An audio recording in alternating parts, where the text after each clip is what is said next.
In this video, we're going to talk about industries that are growing and shrinking. And when we're talking about investing and talking about the future, it's actually fairly rare that something's going to remain exactly the same over time.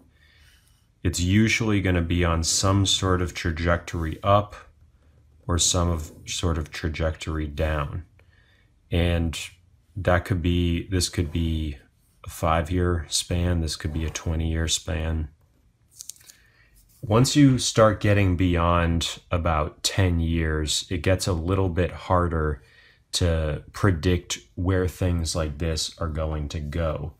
But it also depends on how predictable are the things that are underlying that industry. So, for example, in the United States, healthcare is going to be a growing industry for, decades.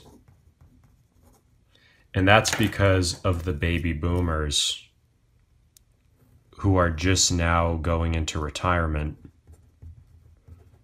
and they're going to need a lot of care from the healthcare system, from pharmaceuticals, all these different areas, biomedical.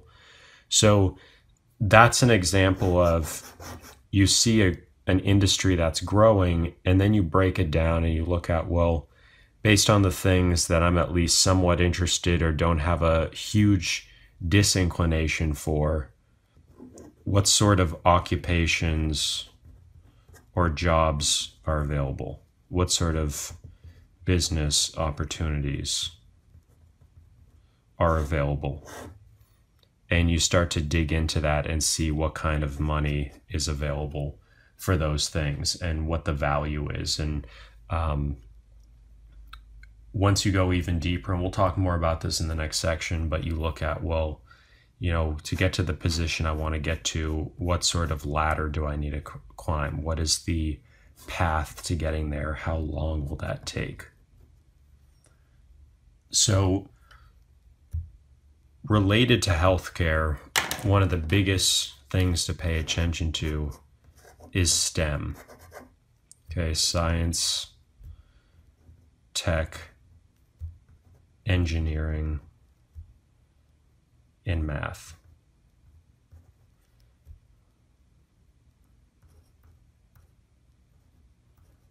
Okay, so this is probably the number one area to be looking at for growth, is these industries right here, these areas of study. And what you do is you look at, well, when people graduate with a degree, for example, where can they make the most money? That can be one way of measuring whether this is a good investment. Of course, money doesn't have to be the only metric you're using, but it's a pretty easy thing to start out with. It's easy to measure, and some of the other metrics you might be using are significantly harder to measure. And at this stage, you're looking at very broadly, what are the big skills that are necessary? We're not necessarily talking about micro skills. And if you own a business or you want to run a business, you also might be looking at, well, how can I use an employee or a team of employees who have these skills to get to capitalize on some opportunity. So you don't necessarily have to learn the skill yourself, but it's also good to have an awareness of which skills are valuable, how valuable, and why, because then you can keep an eye out for opportunities. And some areas that I'm personally very interested in are artificial intelligence and machine learning.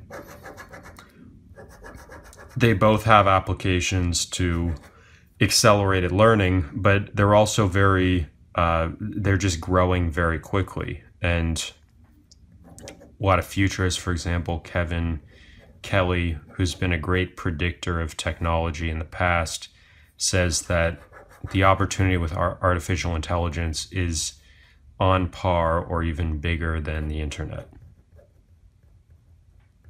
Okay, so huge opportunity there. So you're looking at income levels that are coming from these various industries. And another cool way to get a sense of an industry is to look at a job or occupation manual or encyclopedia.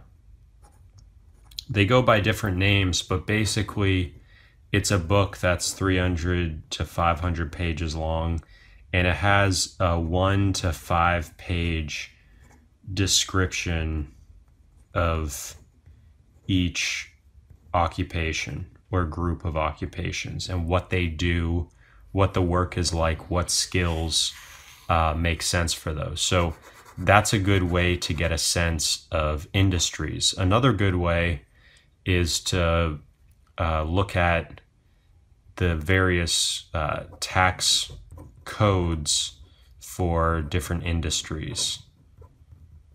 Each business has to categorize itself into some industry.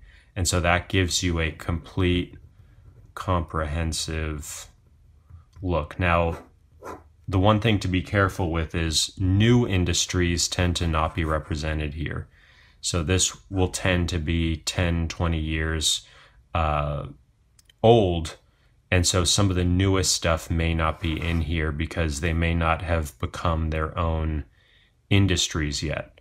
But this is a good place to get at least a very comprehensive and at least a starting point for getting an awareness of what are all the different industries that are out there.